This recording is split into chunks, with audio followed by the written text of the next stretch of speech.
ఈ ఆలయంలో పడమర వైపు ఉన్న గర్భగుడి ముఖద్వారం ముందు 2 స్తంభాలున్న గర్భగుడిలోని శివలింగం మీదుగా నీడ కనిపిస్తుంది. ఈ నీడ వెలుతురు ఉన్నంతసేపు ఒకే చోట నిశ్చల స్థితిలో ఉంటుంది. సూర్యుడి గమనం మారినా ఆ నీడలో ఎలాంటి మార్పు కనిపించదు. ఆ నీడ సూర్యుడి వెలుతురుతో సంబంధం లేకుండా ఒకే చోట స్థిరంగా కనిపిస్తుంది. ఆ నీడ ఏ వస్తువుదనే విషయం ఇప్పటికీ అంతుచిక్కలేదు. ఆలయంలోని 2 స్తంభాలలో ఒకదాని నీడై ఉండొచ్చని భావించినా ఒకే నీడ 2 స్తంభాలకు మధ్యలో ఉండే గర్భగుడిలోని విగ్రహం వెనుక వైపు పడుతుంది.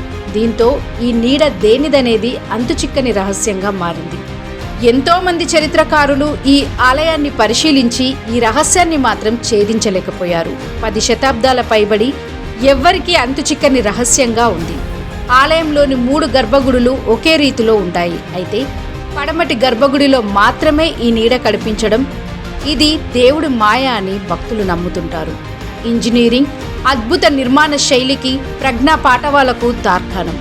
ప్రపంచంలో ఇలాంటి నిర్మాణం మరెక్కడా లేదని చరిత్ర చెప్తుంది. ఆనాటి రాజుల కళా దృష్టికి, శిల్పుల అపార మేధ సంపత్తుకు నిలువెత్తు సాక్ష్యంగా ఈ ఆలయం నిలుస్తుందని చరిత్రకారులు చెప్తున్నారు. భారతీయ ప్రాచీన సాంస్కృతిక సంపదగా వెలుగుతున్న ఆ అపూర్వ నిర్మాణం శ్రీ ఛాయా సోమేశ్వర ఆలయం అని చరిత్ర పేర్కొంది.